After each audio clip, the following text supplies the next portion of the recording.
안녕하세요. 오산대학교 패션 스타일리스트과 석희정 교수입니다. 지난 시간에 식물성 섬유에 의해서 이어서 오늘은 동물성 섬유에 대해서 알아보도록 하겠습니다. 그러면 화면 공유하겠습니다.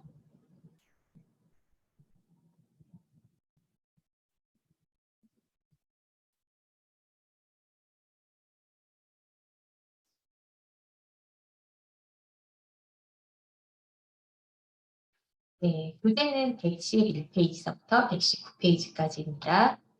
오늘의 학습 목표는 동물성 섬유의 종류, 특성을 설명할 수 있다입니다. 네, 먼저 양모 섬유에 대해서 살펴보도록 하겠습니다. 양모는 양의 털을 가지고 만드는데요. 여기서 보시면 양모의 주요 생산국을 이렇게 양의 그림으로 표시가 되어 있습니다. 네, 가장 큰 데가 어딜까요? 네, 호주네요. 호주, 러시아, 아르헨티나, 이렇게 중국, 뉴질랜드 이렇고요. 여러분들 다 아시겠지만 저희 나라에서는 양을 사육하나요? 네, 양을 사육을 하죠. 대관령 목장에서. 그런데 그 대관령 목장에서 사육하는 양은 양모를, 모직물을 만들려고 하는 것이 아니라 네, 관상 목적으로 아니면 관광 목적으로 저희가 사육을 합니다.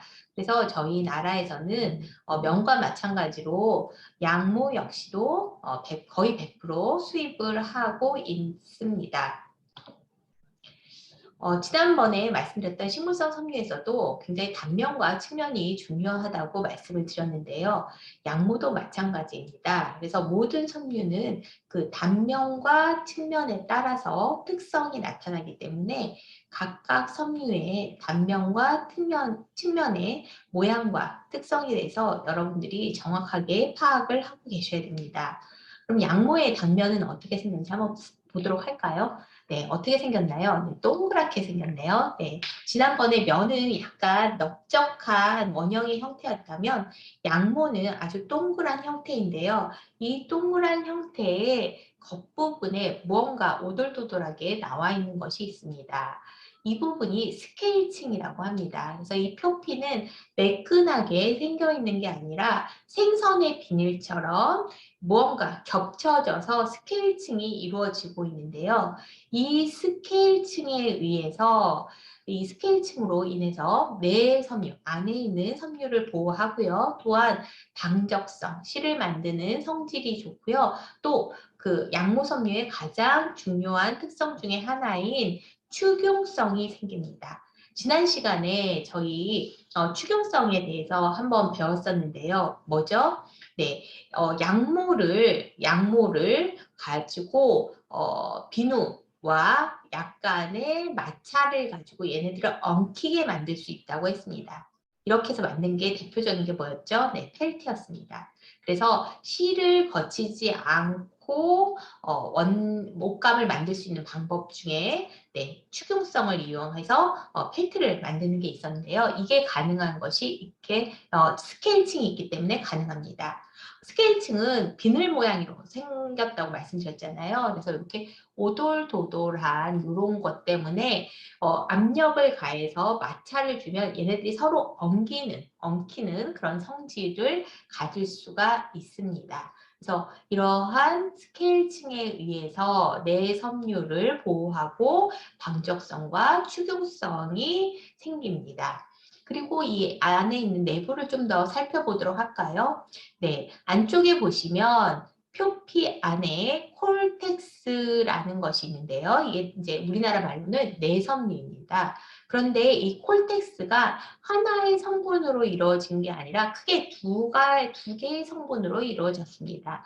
그래서 여기서 보시면 파라콜텍스, 오르소콜텍스 이렇게 되어 있는데요. 그래서 파라 내섬유와 오르토 내섬유로 이루어져 있는데요. 이 두 개의 내섬유가 굉장히 성질이 다릅니다. 그래서 이렇게 성질이 다르기 때문에 얘네들 때문에 또 측면이 굉장히 특이한 모양을 보이고 있어요. 한번 보도록 할까요? 네, 이게 그 양모섬유의 측면입니다. 이 측면을 보시면 굉장히 롤러코스터처럼 이렇게 엉켜져 있는 것을 볼 수가 있는데요. 지난번에 면에서도 약간의 꼬임이 있었습니다.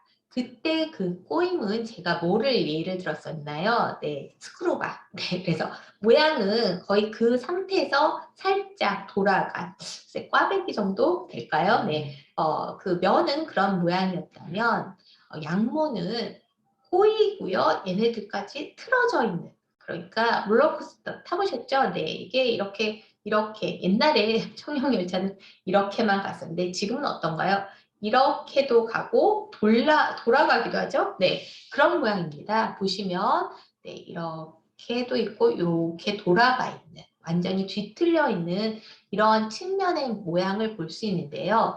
왜 이렇게 생겼냐면 조금 전에도 말씀드렸듯이 오르소 내섬유와 파라 내섬유가 있는데 이 내섬유의 특성이 다릅니다. 그래서 오르소 내섬유는 훨씬 더 수분을 많이 흡수를 해요.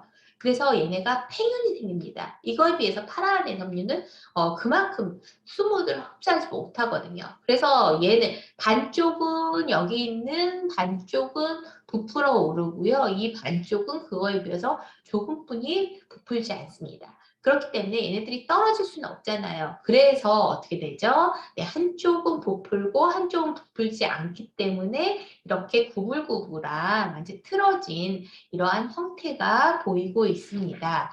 이러한 이렇게 완전히 뒤틀어진 측면으로 인해서 네, 좋은 탄성을 가지고 있습니다. 네, 이해가 되셨나요? 그리고 이렇게 뒤틀어진 모양을 건축이라고 합니다.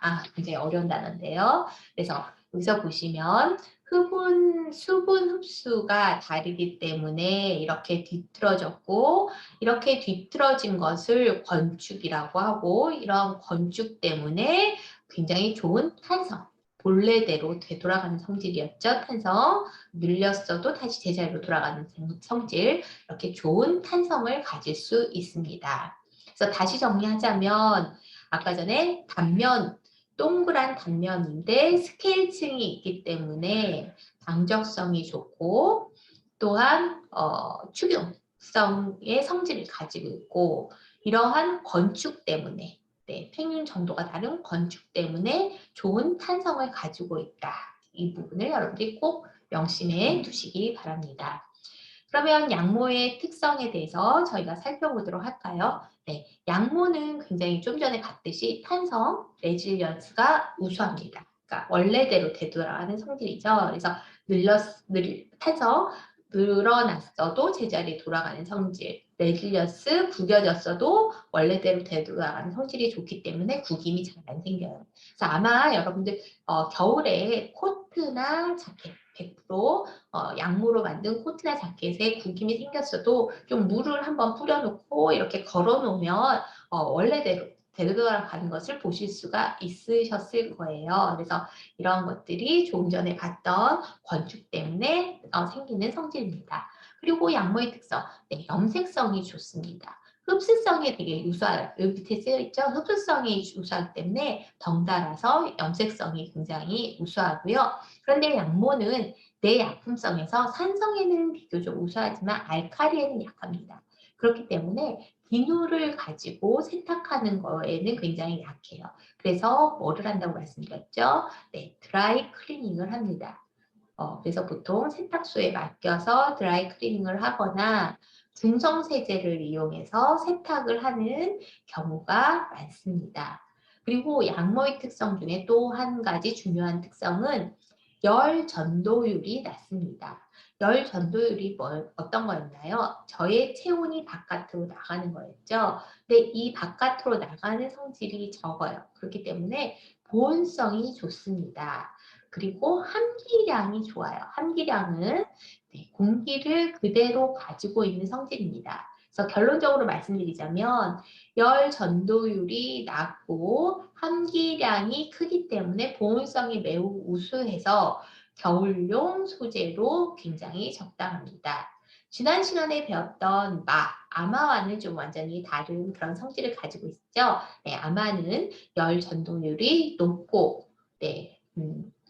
함기량이 낮아서 굉장히 시원한 그런 섬유라고 말씀드려서 여름용 숙제로 적당하다고 말씀을 드렸습니다. 그래서 양모의 특성에 대해서 살펴봤고요. 이번에는 또 동물성 섬유에서 두 번째 캐시미어에 대해서 알아보도록 할게요.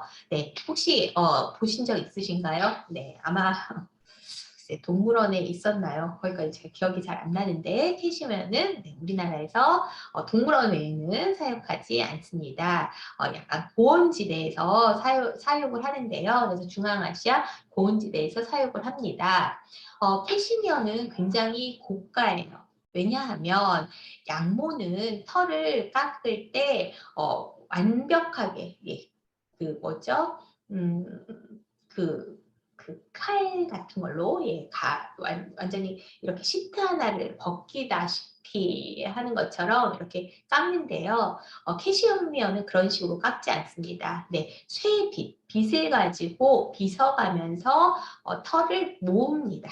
네, 그래서 양모는 털을 깎는다면 캐시미어는 털을 모으는 수준이라고 생각하시면 될 것 같아요. 그래서 보통 양모는 한 마리 반 정도의 털을 가지고 자켓 하나를 만드는데요. 캐시미어는 보통 한 30에서 50마리 정도 있어야 그 자켓 하나를 만들 수 있다고 하거든요. 그렇기 때문에 그리고 일일이 당연히 털을 깎거나 빗질하는 건 사람의 손으로 하기 때문에 굉장히 고가일 수밖에 없는데요. 그럼 이렇게 고가임에도 불구하고 보통 캐시미어를 입는 이유가 있겠죠. 네, 캐시미어는 굉장히 부드럽습니다. 그리고 가볍고요, 광택이 좋습니다. 물론 양모도 가볍고 부드럽지만 훨씬 더 부드럽고 가볍고 심지어 광택까지 있는 그런 섬유입니다. 그렇기 때문에 양모에 비해서 글쎄요 굉장히 고가입니다. 그래서 보통 캐시미어는 코트 특히 남성용 코트에 많이 사용을 하고요. 그다음에 여성용에서도 고급 한 100만 원대 정도의 그러한 코트에서 많이 사용이 되는데요. 그래서 양복, 코트, 편성물, 숄에서 많이 사용이 됩니다. 네, 이 외에도 굉장히 다양한 동물성 섬유가 있는데요. 여기까지 해보도록 하고요. 그다음에 두 번째, 네, 견섬유에 대해서 살펴보도록 하겠습니다. 견은 보통 어디서 생산을 하냐 하면요. 여기 뭐 여러 나라가 있는데요. 네, 우리나라도 보이네요. 네, 중국, 일본, 우리나라 이렇게 보이네요. 네, 우리나라에서도 견을 많이 생산을 했는데요. 요즘에는 제가 거기까지는 데이터를 한번 안 봤는데요. 그렇게 견을 많이 생산할 것 같지는 않아요. 왜냐하면 인건비가 우리나라가 굉장히 높기 때문에 단가가 안 맞아서 견을 지금은 많이 생산을 할 것 같지는 않지만 예전에는 굉장히 많이 생산을 했습니다. 네, 그러면 견은 어떻게 만들까요? 갑자기 나방이 나왔죠? 네. 나방과 견이 무슨 상관이 있을까요? 네. 나방이 알을 낳습니다. 이 나방이 알을 낳으면 요게 이제 탈피를 하면서 1령서부터 5령까지 점점 크기가 커져요. 5령 정도 되면 어른 손가락보다 좀 더 길이로 아주 크게 성장을 하는데요. 이렇게 성장을 하면 얘가 이제 나방이 되기 전 준비를 합니다. 그래서 이 누에가 고치를 짓는데요. 그래서 이걸 누에고치라고 하는데 이건 뭐냐 하면 자기 입에서 분비물을 내뿜습니다. 이 분비물이 자기 몸을 감싸요. 그래서 완전히 하나의 집같이 만드는데요. 그래서 이렇게 자기가 만들어서 그 안에 있다가 어느 정도 시간이 지나면 다시 나방으로 이렇게 완전히 바뀌는 그 사이에 요 안에 들어가서 준비를 해요. 근데 이때 요 누에 보치가 이거 만든 요 실을 모아서 가공을 한 것이 뭔가요? 네, 견입니다. 네, 견 또는 실크예요. 그래서 이 실들을 모아서 만든 것이 견인데요. 지금 보시면 견의 가장 큰 특징은 필라멘트 섬유라는 것입니다. 그럼 여기서 잠깐 필라멘트 섬유가 뭔지 궁금하시죠? 네, 저희가 다다음 동영상에서는 실에 대해서 얘기를 할 건데 그때 이제 말씀을 더 자세히 드릴 건데요. 실은 짧은 섬유와 긴 섬유가 있습니다. 그런데 여기서 필라멘트 섬유라는 것은 긴 섬유를 말해요. 긴 섬유를 말하는데요. 그래서 천연 섬유 중에서는 유일한 필라멘트 섬유입니다. 그럼 다시 한번 볼까요? 면은 저희가 어땠죠? 길이가 네, 한 2에서 4cm 정도였습니다. 만은요, 한 40에서 1m 정도였고요. 그다음에 양모는 뭐 길어봤자 한 이 정도 되겠죠? 양모 털 해봤자 글쎄 한 10cm 정도 될까요? 네, 캐시미어도 한 그 정도 될 것 같고요. 그런데 견은 아까 전에 뇌 입에서 나온 분비물이라고 했는데 얘네들이 어느 정도냐 하면 한 800에서 1500m 정도 됩니다. 네, 그래서 굉장히 긴 섬유입니다. 네, 그럼 견의 단면에 대해서 볼까요? 견은 단면이 네, 뭐처럼 생기셨나요? 네, 저는 이거 보면 삼각김밥이 생각이 난데요. 네, 삼각형의 모양으로 생겼고요. 이 삼각형의 모양은 또 다시 작은 삼각형 두 개가 들어가 있는 형태입니다. 그래서 이 부분이 피브로인이고요. 이 겉을 감싸고 있는 것이 세레신입니다. 그래서 작은 삼각형, 피브로인 작은 삼각형 두 개를 세리신이라는 큰 삼각형이 감싸고 있는 이런 형태라고 볼 수가 있고요. 측면은 그렇게 큰 특징은 나타나고 있지 않습니다.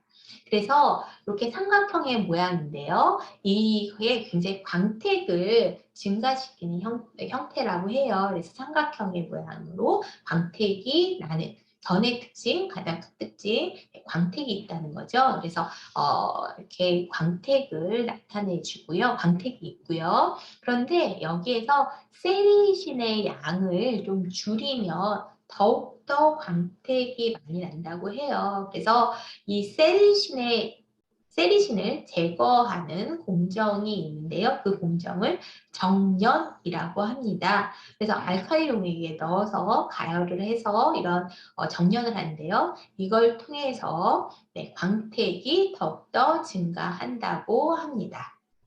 그럼 견의 특징을 살펴보도록 할까요? 견은 필라멘트, 좀 전에 말씀드렸듯이 필라멘트 섬유이고요. 그래서 굉장히 길다고 말씀드렸고요. 견의 가장 큰 특징, 촉감과 광택이 우수하고요. 그다음에 강도와 신도, 탄성과 레질리언스가 우수합니다. 그런데 단점으로는 좀 일광이, 햇빛에 쉽게 손상되는 그런 특징이 있습니다. 용도로는 드레스, 블라우스, 란제리, 한복, 넥타이 등으로 많이 사용이 됩니다. 네. 이렇게 해서 오늘은 동물성 섬유에서 가장 대표적인 세 가지, 양모, 그다음에 캐시미어, 견에 대해서 살펴봤습니다. 네, 그러면 저희는 다음 시간에는 인조 섬유에 대해서 살펴보도록 하겠습니다. 네, 수고하셨습니다. 안녕히 계세요.